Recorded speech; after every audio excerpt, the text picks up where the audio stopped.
آج میں آپ کے سامنے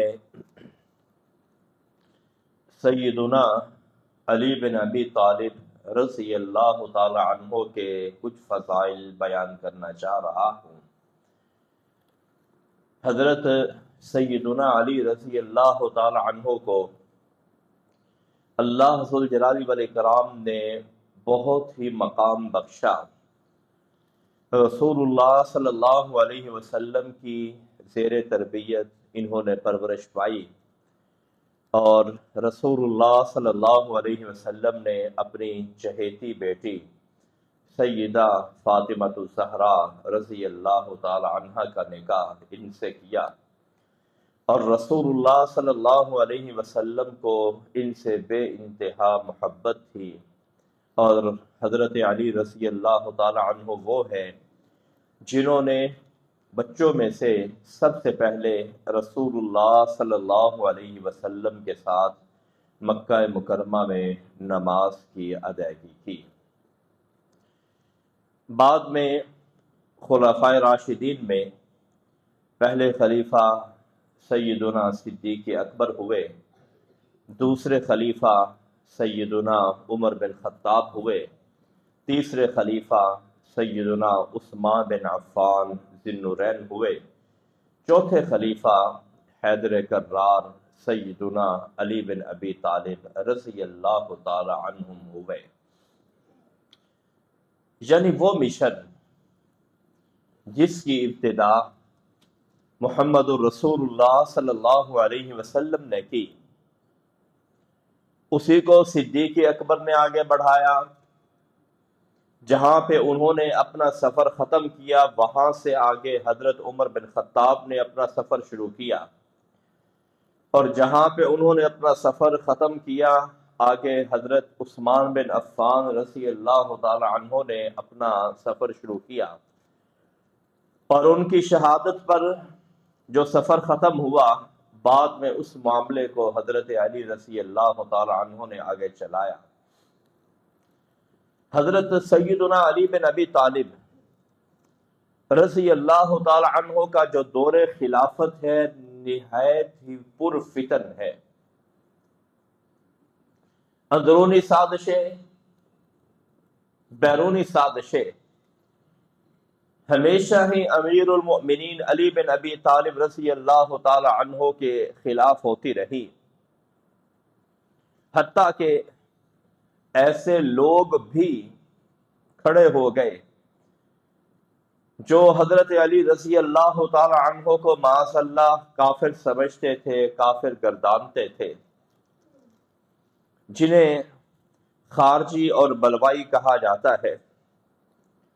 صحیح بخاری 3610 نمبر پہ اور صحیح مسلم 1065 نمبر پہ ایک واقعہ ہے۔ سیدنا ابو سعید خدری رضی اللہ تعالی عنہ بیان کرتے ہیں کہ رسول اللہ صلی اللہ علیہ وسلم مال غنیمت تقسیم کر رہے تھے۔ جب مکہ فتح ہوا، اس کے ساتھ طائف فتح ہوا، جیرانہ فتح ہوا اور حنین فتح ہوا۔ جب یہ چار علاقے فتح ہوئے تو حنین سے بہت سارا سامان گھوڑوں کی شکل میں، اونٹوں کی شکل میں، چاندی کی شکل میں، غلام اور لوڈیوں کی شکل میں مسلمانوں کو ملا۔ بعد میں یہ مسلمان ہوئے تو آپ نے ان کے جو غلام اور لوڈیاں تھی وہ تو واپس کر دی، لیکن جو سامان تھا وہ آپ نے اپنے پاس رکھا۔ بہت سارا مال تھا، اتنا مال کہ رسول اللہ صلی اللہ علیہ وسلم نے لوگوں کو بہت زیادہ نوازا۔ حضرت عیینہ بن حصن ہو، حضرت اقرا بن حابس ہو، حضرت ابو سفیان ہو، حضرت حکیم بن حزام ہو، اور بھی کئی صحابہ کے نام آتے ہیں رضوان اللہ علیہ مجمعین، جو نئے نئے مسلمان ہوئے۔ آپ نے جب ان کو مال دیا، ایک بندے نے دیکھا کہ رسول اللہ صلی اللہ علیہ وسلم کسی کو کچھ دے رہے ہیں، کسی کو کچھ دے رہے ہیں، کسی کو محروم کر رہے ہیں، تو کسی کو 100 اونٹ، 200 اونٹ، 300 اونٹ تک بھی آپ دے رہے ہیں۔ کسی کو 1 کلو چاندی دے رہے ہیں تو کسی کو 1 من بھی چاندی دے رہے ہیں۔ وہ بندہ آگے بڑھ کر کہنے لگا، اے دل یا محمد، استغفر اللہ، اے محمد رسول اللہ صلی اللہ علیہ وسلم، آپ انصاف کیجیے، آپ انصاف نہیں کر رہے۔ انصاف کا درس دینے والا کون ہے؟ ایک آدمی۔ آپ نے فرمایا ویلک ان لم اعدل فلن يعدل، تمہاری تباہی ہو، اگر اس زمین پر محمد رسول اللہ صلی اللہ علیہ وسلم عدل نہیں کر رہے تو دنیا میں پھر کوئی بندہ انصاف اور عدل نہیں کر سکتا۔ عمر بن خطاب پاس موجود ہے، اللہ کے رسول صلی اللہ علیہ وسلم حکم دے، میں اس کا سر اڑانا چاہتا ہوں، اسے قتل کرنا چاہتا ہوں۔ آپ نے فرمایا چھوڑ دو، اس کی اولاد میں سے ایسے لوگ پیدا ہوں گے، اس کی اولاد میں سے ایسے لوگ پیدا ہوں گے جو ظاہری طور پر بے انتہا نیک ہوں گے۔ اس وقت آپ نے اس کو قتل اس لیے نہیں کروایا کہ لوگ کہیں گے کہ رسول اللہ صلی اللہ علیہ وسلم اپنے ساتھیوں کو قتل کرتے ہیں۔ اس فضا بننے سے آپ نے اپنی گستاخی برداشت کر لی، توہین برداشت کر لی کہ لوگ یہ نہ کہیں۔ آپ نے کہا اس کی اولاد میں سے ایسے لوگ پیدا ہوں گے، میرے صحابہ، اگر تم اپنی نمازوں کو ایک طرف رکھو اور ان خارجیوں کی نمازوں کو دوسری طرف رکھو، دونوں کو تولنا چاہو، تو ان خارجیوں کی نمازیں تمہاری نمازوں سے بڑی خوبصورت ہوں گی۔ نمبر 2، اگر تم اپنے روزوں کو ان کے روزوں سے تولنا چاہو، توازن کرنا چاہو، تو ان کے روزے بہترین ہوں گے۔ نمبر 3، قرآن و مجید پڑھیں گے، کیا کہنے مگر المیہ یہ ہوگا کہ لا یجاوز تراقیہم، قرآن و مجید ان کی ہنسلی والی ہڈی سے اوپر نہیں اٹھے گا۔ یہ ہنسلی والی ہڈی کندھے سے لے کر یہ جو گلے کا گڑا ہوتا ہے، سب سے جو اوپر والی ہڈی، دائیں طرف بھی بائیں طرف بھی، اس کو تراقی کہا جاتا ہے۔ قرآن و مجید بڑا پڑھنے والے ہوں گے، مگر قرآن و مجید ان کے اوپر اثر انداز نہیں ہوگا۔ اس کے 2 معنی ہیں۔ ایک معنی یہ ہے قرآن و مجید پڑھیں گے، قرآن و مجید ان کے اوپر اثر نہیں کرے گا۔ دوسرا معنی یہ ہے کہ قرآن و مجید ان کے جسم کے اندر ہی رہ جائے گا، اللہ کے ہاں قبولیت کے لیے اوپر نہیں چڑھ سکے گا۔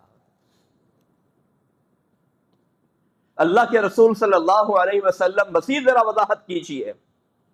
آپ نے پھر وضاحت کی، آپ صلی اللہ علیہ وسلم نے ارشاد فرمایا، یہ لوگ ایسے ہوں گے دین سے اتنی تیزی کے ساتھ گزریں گے، دینی حدود کو اتنی تیزی کے ساتھ پامال کریں گے جس طرح ایک گولی گزرتی ہے اور گزرتی ہوئی نظر نہیں آتی۔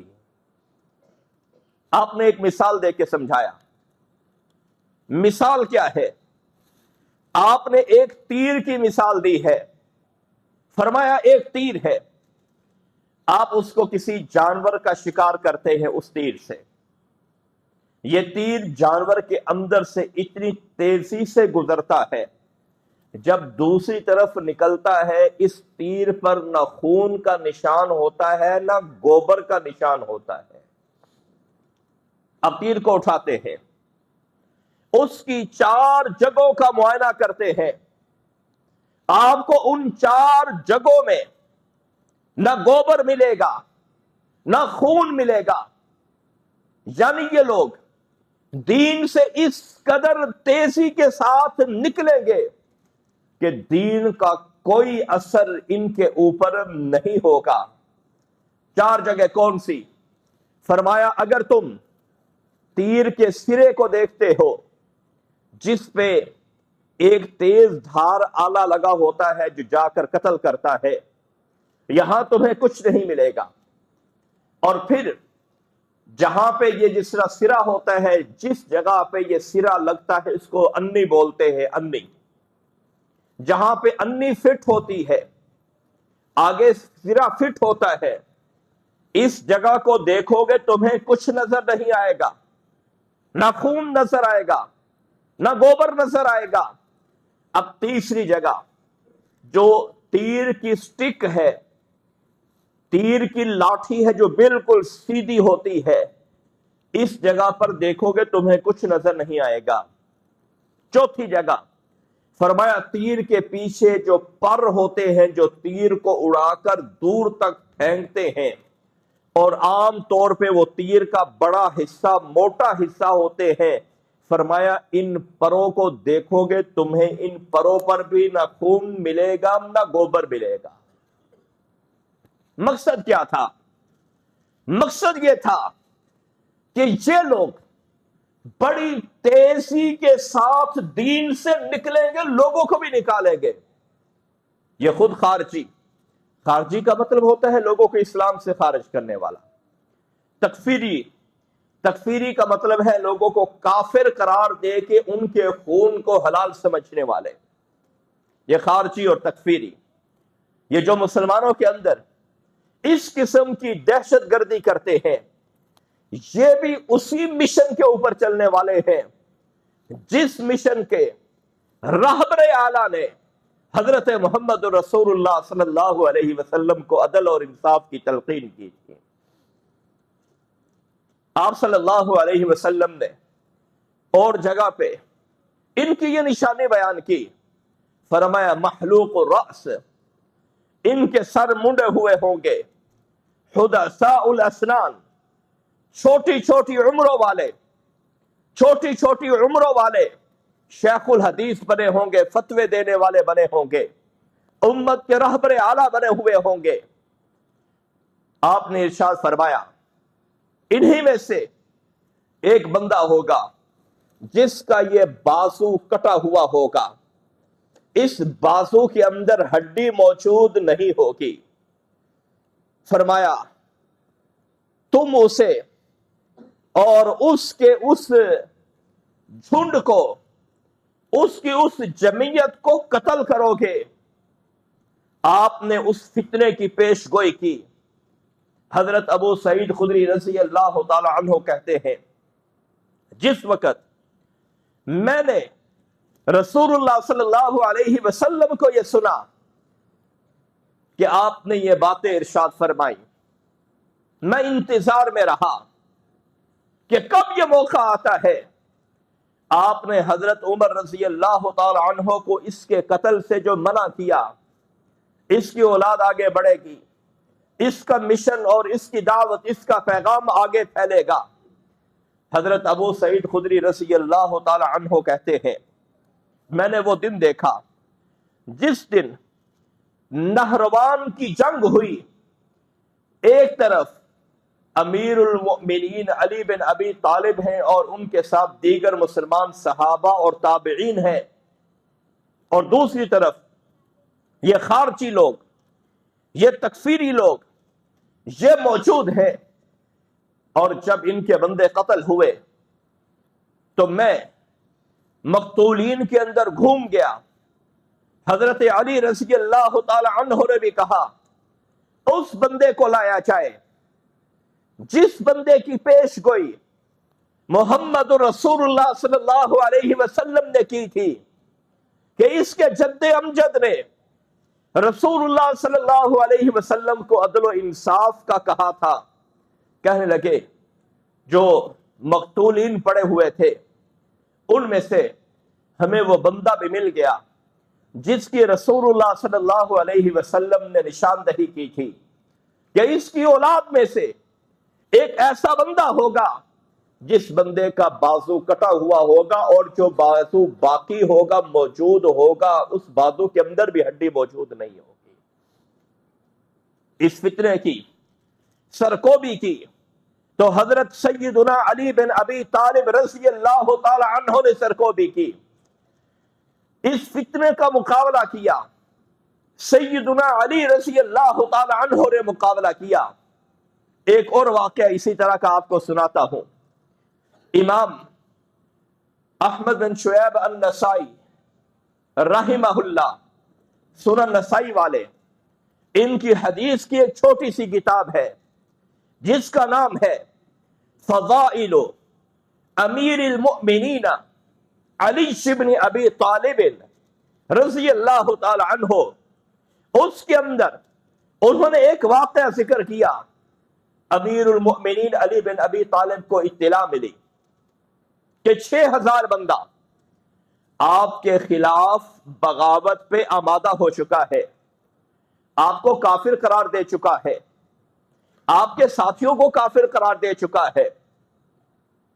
حضرت عبداللہ بن عباس رضی اللہ تعالی عنہما جو مفسر قرآن ہے، جو شیخ الاسلام ہے، جو حبر الامہ ہے، امیر المؤمنین علی بن ابی طالب کے پاس حاضر ہوئے.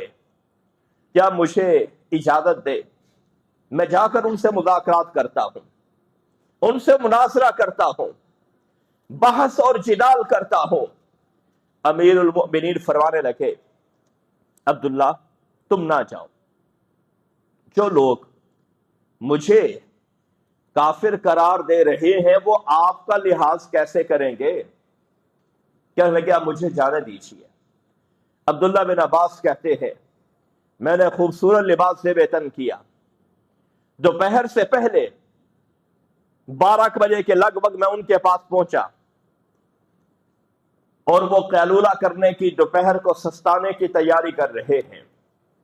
انہوں نے دیکھا کہ عبداللہ بن عباس تشریف لائے ہیں. عبداللہ بن عباس کا بڑا مقام تھا، بڑا ہی رتبہ تھا. چھوٹی عمر میں اللہ ذوالجلال والاکرام نے بڑی ہی قدر و منزلت سے نوازا. محمد رسول اللہ صلی اللہ علیہ وسلم کی نگاہ ہو. عبداللہ بن عباس ستارہ ہے. امیر المؤمنین عمر بن خطاب کی نگاہ ہو. عبداللہ بن عباس ستارہ ہے. صحابہ کرام کی نگاہ ہو. عبداللہ بن عباس ستارہ ہے. قرآن مجید کی کوئی بھی تفسیر ہو، عبداللہ بن عباس مفسر قرآن ہے، بلکہ سب سے بڑے مفسر قرآن ہے.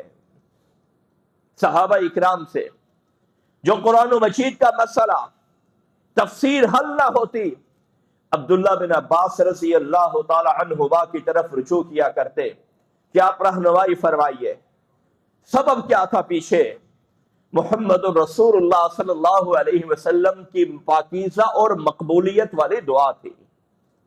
اللہم فقہہ فی الدین وعلمہ التاویل.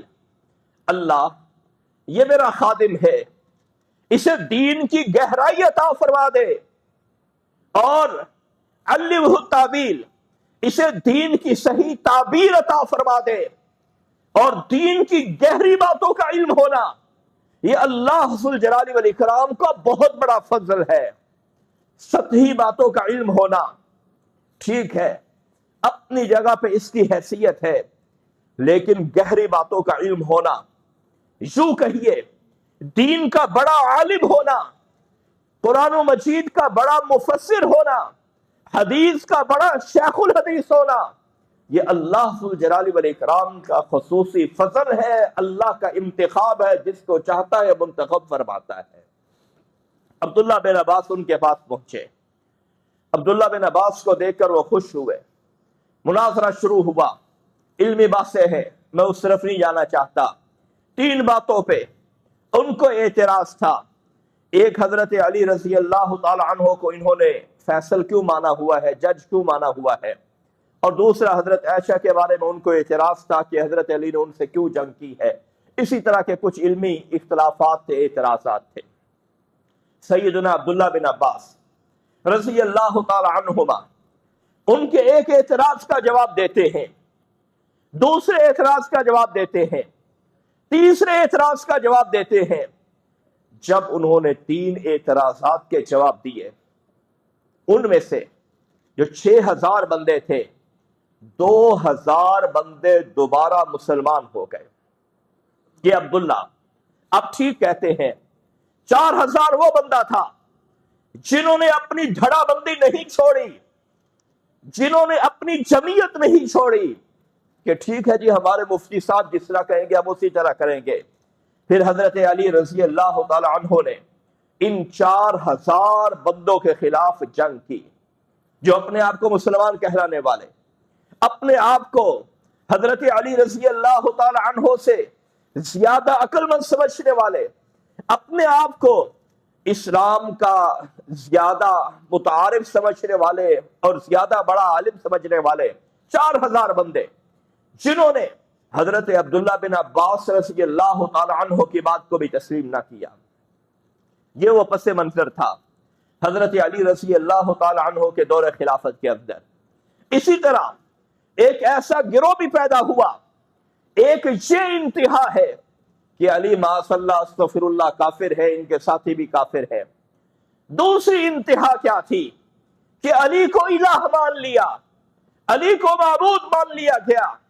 صحیح بخاری وغیرہ کی روایت ہے، حضرت علی رضی اللہ تعالی عنہ نے ایسے لوگوں کو جنہوں نے حضرت علی رضی اللہ تعالی عنہ کو الہ مانا، عبادت کرنی شروع کر دی، حضرت علی رضی اللہ تعالی عنہ نے ان کو زندہ جلا دیا۔ حضرت عبداللہ بن عباس رضی اللہ تعالی عنہما کو خبر ہوئی، انہوں نے امیر المؤمنین کو منع کیا کہ آپ نے یہ کام نہیں کرنا تھا۔ کیوں؟ آگ سے عذاب اللہ ذوالجلال والاکرام کے علاوہ کوئی نہیں دے سکتا۔ حضرت علی رضی اللہ تعالی عنہ کو اس مسئلے کا علم نہ تھا۔ تو یہ 2 انتہائیں تھی، حالات اس قدر دگرگوں تھے۔ امیر المؤمنین عثمان بن عفان کی شہادت کے بعد مدینہ طیبہ کی مرکزیت ختم ہو گئی۔ مدینہ طیبہ جو عالم اسلام کا مرکز تھا، جو دار الخلافت تھا، جو دار الحکومت تھا، جو دار الامیر تھا، حضرت عثمان رضی اللہ تعالی عنہ کی شہادت کے بعد وہ مرکزیت ختم ہو گئی مدینہ طیبہ کی۔ یہ مرکزیت کہاں پہ چلی گئی؟ ملک عراق میں چلی گئی، ملک عراق میں کوفے کے اندر چلی گئی۔ یہ وہی مدینہ ہے جہاں پہ رسول اللہ صلی اللہ علیہ وسلم نے 10 سال گزارے اور یہیں سے دنیا کے اوپر اسلام کو غالب کیا۔ یہ مدینہ طیبہ وہ مدینہ طیبہ ہے جہاں صدیق اکبر نے 2 سال اپنا دور خلافت گزارا۔ یہ مدینہ طیبہ وہ مدینہ طیبہ ہے جہاں پہ امیر المؤمنین عمر بن خطاب نے 10 سال تک اسلامی ریاست کو چلایا اور یہیں سے دنیا کے اوپر کنٹرول حاصل کیا۔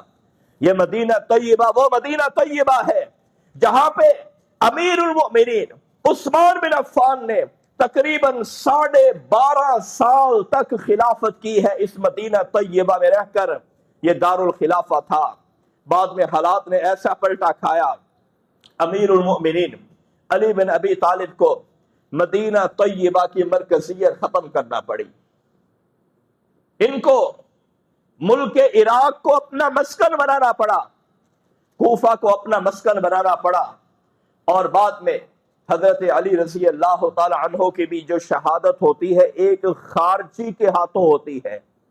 خارجی جو خود اسلام سے خارج ہوتے ہیں، دوسروں کو اسلام سے خارج کرتے ہیں، تکفیری جو لوگوں کو کافر قرار دیتے ہیں، چھوٹی چھوٹی بات پہ، معمولی بات پہ لوگوں کو کافر قرار دے کے ان کے خون کو حلال سمجھنے والے، ان کے اندر دہشت گردی کو جائز قرار دینے والے، ان لوگوں کو تکفیری اور خارجی کہا جاتا ہے۔ یہ فتنوں کا ایک زمانہ تھا، ہر خلیفہ نے اپنے اپنے دور کے فتنوں کا مقابلہ کیا، مگر جتنے فتنے حضرت علی رضی اللہ تعالی عنہ کو درپیش ہوئے 4.5 سالہ دور خلافت کے اندر، پچھلے 3 خلفاء کو وہ فتنے درپیش نہیں ہوئے۔ حضرت ابو بکر صدیق رضی اللہ تعالیٰ عنہ کے زمانے میں ایک جو بڑا فتنہ اٹھا مانعین زکوٰۃ کا تھا، صحیح بخاری مسلم میں کئی جگہ پہ یہ واقعہ موجود ہے۔ انہوں نے کہا ہم زکوٰۃ نہیں دیں گے، ہم زکوٰۃ نہیں دیں گے۔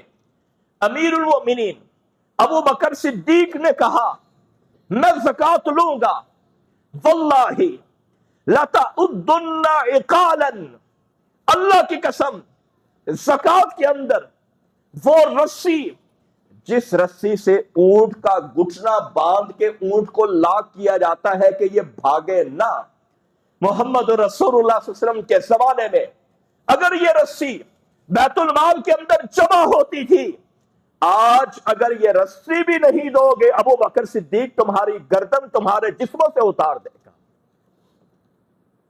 یہ بڑا فتنہ تھا، اور جب حضرت ابو بکر صدیق نے حضرت اسامہ بن لشکر روانہ کیا، اسامہ بن زید کا ملک شام کی طرف، مدینہ خالی ہو گیا، صحابہ اکرام چلے گئے۔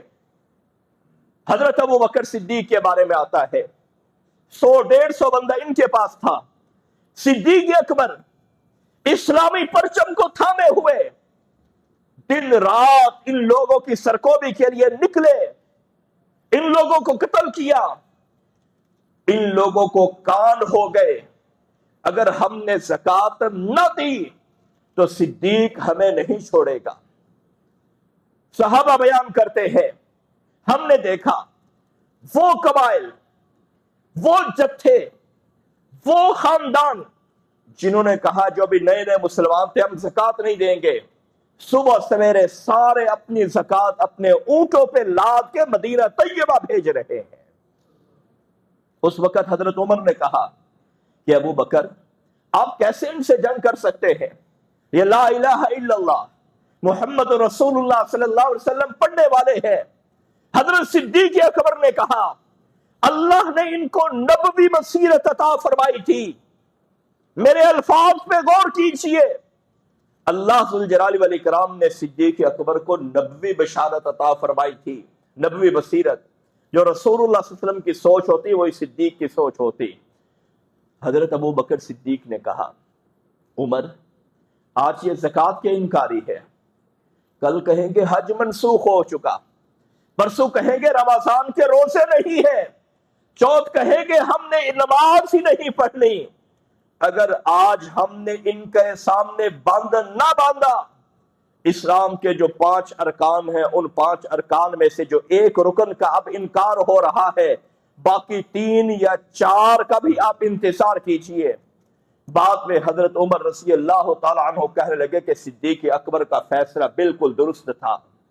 میں عرض کرنے کا میرا مقصد یہ ہے حضرت صدیق اکبر کو یہ معاملہ درپیش تھا، یا جو جھوٹا مدعی نبوت مسالمہ کذاب تھا اس کا معاملہ درپیش تھا، لیکن حضرت علی رضی اللہ تعالی عنہ کا جو پورا دور خلافت ہے پرآشوب ہے، فتنوں سے بھرا پڑا ہے، آزمائشوں سے بھرا پڑا ہے۔